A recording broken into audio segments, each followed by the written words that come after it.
'Tis I. Hey everyone, glad to see you back. Glad to see you looking fresh. So, with Resident Evil 4's remake coming out, I thought it might be a good time to finally sit down and enjoy the Resident Evil film franchise. So, going in, I knew that while these films aren't really connected to the games, sharing some names only, characters, I guess, and ideas subtly, these movies are their own thing. But they do share a name, and I wanted to see if they're actually worth watching. So I sat down and watched all of them in one day.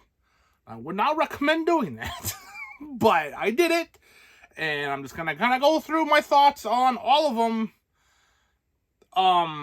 It's gonna get a little messy.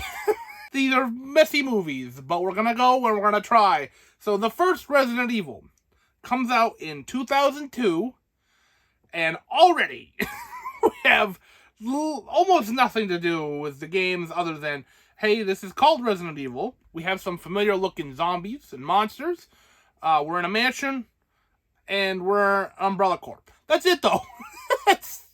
This whole movie, starting out, I'm like, if I was a Resident Evil fan in 2002, going into the theater, and this is what I got, I would have been pretty ticked off. As looking at it now, knowing that it's its own thing, basically, I'm like, it's very fine, but it's very much of its time as well. It's like if The Matrix was like a zombie movie, but like it wasn't as good. These movies really want to be The Matrix the whole time. The whole time they want to be like The Matrix. And Paul W.S. Anderson, who, weird enough, didn't direct this entire franchise. Some people think he did. He did not direct the second and third movies. And it's a movie. It has the laser grid, which this franchise is very happy about. This franchise loves that laser grid scene, and it's a pretty good scene. I'll give it that. So much so that it was referenced in Resident Evil 4. So that's cool.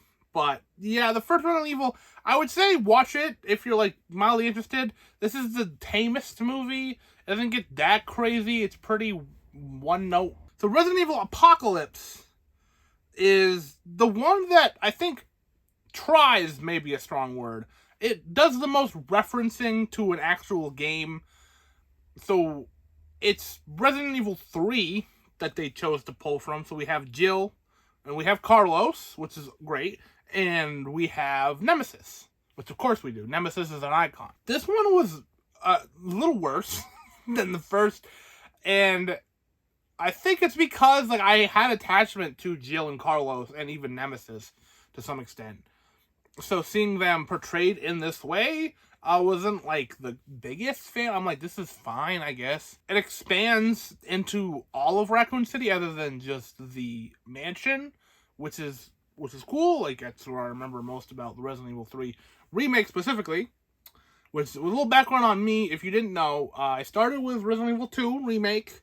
Got nominated for Game of the Year, and I had to play it, and I thought it was awesome, so of course I played Resident Evil 3 remake. And then from there, just kind of working my way through. I have not yet played 6, because I'm afraid, because people say it's the worst one. But once I finally push myself to play that, I'll play 7, and then I'll play Village, and then I'll be all caught up. But of course, I'm super excited for the 4 remake, because 4 is incredible. Side tangent aside, yeah, Apocalypse, if you're a fan of Resident Evil 3, I don't know if you'd hate this more or love this more. Nemesis looks okay for the time.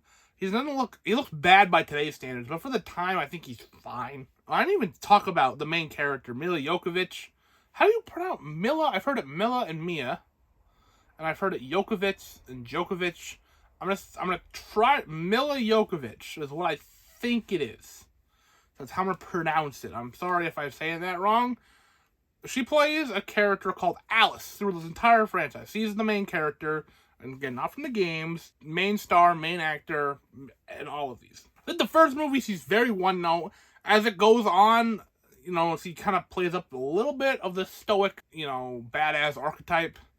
So I don't mind her at all as the main character, for sure. It could have been handled more. I could give her more character and more life and more reason to do what she's doing.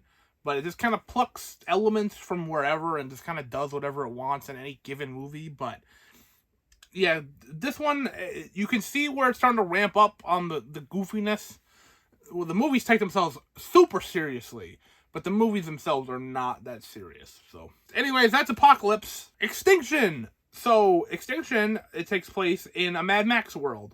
We're in the deserts of Nevada, where we gotta get to Alaska, because apparently Alaska, there's a group of people that are, they're good. They don't have any problems with the infected. They're all set, and this one was very forgettable. I will say, though, one note that this franchise does that the games did not do is it brought Carlos back. It's not the moppy-headed goofball I fell in love with, but by name at least, Carlos. That's about the extent. Yeah, they go to Nevada, a lot of desert stuff, and I'm really sitting here trying to remember anything super memorable about this one, and I just can't do it. So, anyways, this one is the biggest missed potential, I think, because zombies in a desert it's a pretty neat concept. In a Mad Max world, that's also a pretty cool concept, and they just fumbled the ball. Like, whoever coming up with the ideas is doing a decent job, but whoever writing the scripts is not. So we're on to Afterlife, which you would expect is maybe Alice is dead. No, whatever. We just call it that, because what else are we gonna do? This one I kind of liked. in a weird way. So after the desert stuff, we have not Jill Valentine. She's in the second one, and she does show up in this one. Like I said, I'm all over the place. We have Claire Redfield, which I think she showed up in the third one. And then she's definitely in this one. So Claire Redfield's in this. Chris Redfield shows up in this. So that's 2. Albert Wesker is in this. And let me tell you what. This movie, I guess minor spoilers. I haven't really spoiled anything before, but minor spoilers for this one. Albert Wesker in the games is crazy. But he acquires some insane powers that look very goofy. Especially in a horror franchise. It would look goofy in an action franchise, which this series does become, but anyways, in this franchise, this film franchise, at this point is we're already pretty goofy sci-fi instead of the horror roots that we were supposed to be, so why don't we just lean into the fact that Albert Wesker is a crazy person with insane powers, and they do it. They go full in on the Albert Wesker stuff in this. And it's the one time that they plucked something from the games, I was like, hey, that's pretty good. I like that. Because it works for both. It worked in the games, well enough. And then it works here in the movies because it's already fits in that kind of universe. So, even though it kind of comes out of nowhere if you don't expect it, if you do, and you're a fan of the games, and you know who Albert Wesker is, then you'll be like, oh, okay.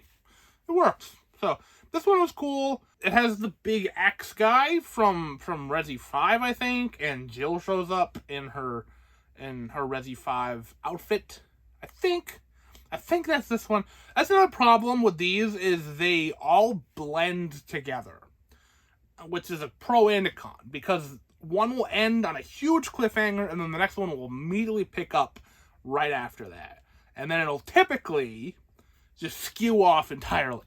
So, say I said we're heading to Alaska. So we complete the Alaska stuff. It ends on a huge cliffhanger where they're at the thing from Alaska.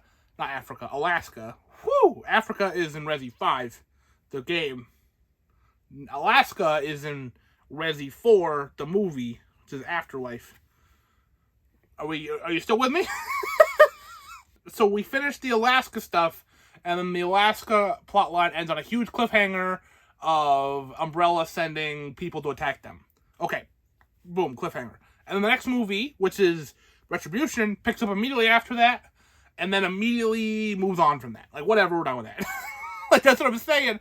It's all this stuff that's seems super important, and then it just kind of tucks it away and tosses it. They write their way out of a corner for sure, and they do something else. And each movie is its own movie but it's the same movie, and they're all very much connected. Yeah. So Retribution, as I mentioned previously, so they move on from the Alaska stuff, and now we're in Russia. All right, put this. It's an umbrella facility because all these have an umbrella facility, but it's like a virtual reality thing where they're in a base, and like the base can become any place, which is just a good excuse to put them in different places without actually having to rewrite why the world isn't demolished in those areas. So they can walk around suburbs or the cities or just the streets with, no repercussions because it's not real. I like the premise at the beginning, and it went on way too long. None of these movies are very long. I think the longest is only like an hour and 40. This one is like an hour 30 and some change, so it was the same length, but I don't know why. This one I was really feeling the length. Maybe it's because it was the 5th one of the day, and I was done. I was sick of it, so maybe that's why, but I was like, whoa, this is going on too long. It has Ada Wong, she looks the part for sure. I think the costume design, the actress they got, she definitely looks like Ada Wong. She doesn't really act like her sometimes, but, what can you expect? Leon, on the other hand, got the costume right, but the guy that got to play him, I don't know what that was about. Anyways, like I said, that movie ends. We get out of the bunker thing, and we're on to the final chapter, which is Washington, D.C., which is the end of the last movie, and then we immediately move on from that, and then we have to go back to Raccoon City, which is where the mansion was. If you didn't know, like I said, I've got all over the place here with this video. Everything wraps up. We get to know who Alice is. We get to know what Umbrella was about. We get to know a lot of stuff. Like, this movie is really the one that cements the fact that these care a lot about their lore and legacy and what happened, even if it's super dumb and goofy and doesn't make much sense. The movies care about what happened, and they take it super seriously, and this one for sure takes it very seriously. And it ends, and it's over, and I was like, wow, I cannot believe I watched 6 of these in a day. It's hard to remember a lot about them. Like, I've done a video like this before on the Twilight franchise where I talked about them all, and I could break them down, and I could say what I liked and didn't like and found funny in them. Maybe that's because I watched those about once a day, and I watched these all at once. Not all at once, not 6 movies at one time.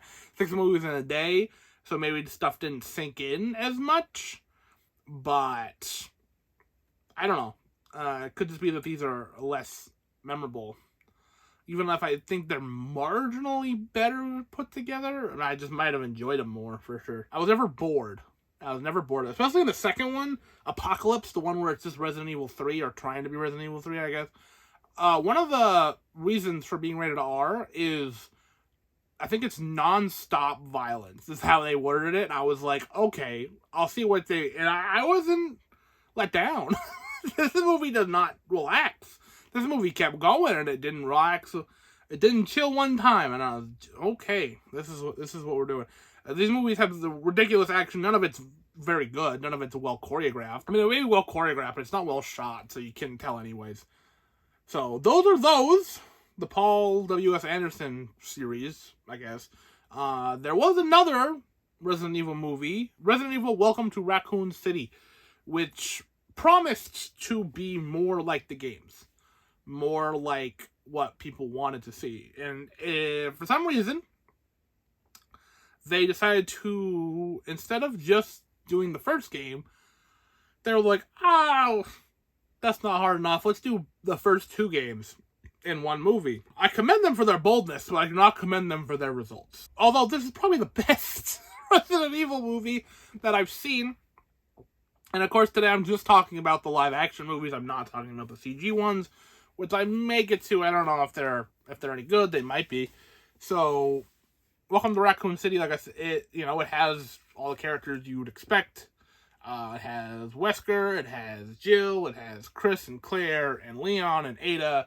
The mansion, it has the police station, has all of that stuff, but they just cram so much in there, and it takes, in movie time, a while to get to the stuff you recognize from the games. I don't really know what they were doing with that, and they could have just had plenty of stuff to work the first game, and then more than enough for the second, and more than enough if they ever want to do the third. that they didn't need to stuff Resident Evil 1 and 2 together. But whatever. It has some replicant shots from the games, which are cool to see. And clearly the team that made it, like, cared. But again, just whoever wrote it didn't write it well. There's too many characters, there's too much going on, nothing ever sticks. And that's kind of the whole thing with this entire film franchise, I guess. Including Welcome to Raccoon City. So I guess it fits in better than we thought it would. So, that's the Resident Evil franchise. And, yeah, I'm like,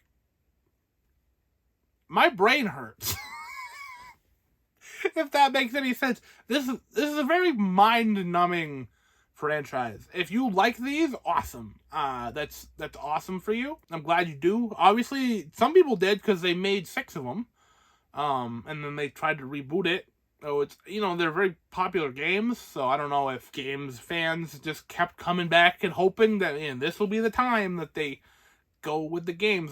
They don't. It's a whole thing by itself. And there's so many things I didn't even mention, like Ian Glenn is like a doctor who shows up throughout the franchise, and he has an important role to play, and there's a whole thing with Alice and like a little girl and an old lady, which I don't really want to spoil, but it's kind of not hinted at, but it's weirdly wrapped up well in the last movie. And the CGI ranges from awful to like sometimes okay. No one in the games translates that great to the movies, except for that one scene, like I said, in Afterlife where Wesker just goes bananas, and it's just all out from there. Other than that, I don't think anyone translates that well. I would say not through lack of trying, but I don't think they tried. The writing team needed to put a little bit more effort into it. Everyone else seemed, trying, I guess. Like, these movies kind of don't feel real. You watch them, they feel like a weird fever dream, and they feel like fake movies that would be in a real movie as like a background thing. And also, there's only like 3 times in my life that I've entered this weird like state of mind watching an entire franchise. This time, it happened. Another time it happened when I was watching all of the Saw movies, where I was like, I'm so deep in the lore right now, and everything's trying to connect, and everything's trying to make sense, and I kind of get it, but I don't get it. So, like, how the heck were people supposed to understand this from each recurring going to the theater? I don't know. Just a lot. It's a lot to take. A lot to take in one day. I did not watch Raccoon City in the same day. I kind of lied. But I watched all the Paul W. Sanderson ones in one go. And so, that's enough. That's enough for this franchise. I'm going to move on. I don't know what will stick with me. I don't know if any of it will really stay in my brain, but maybe some of it will. Have you seen the Resident Evil franchise? If not, why not? Please let me know. As always, thank you so very much for watching. Like this if you like this. Subscribe if you haven't already, and I will see you at some point.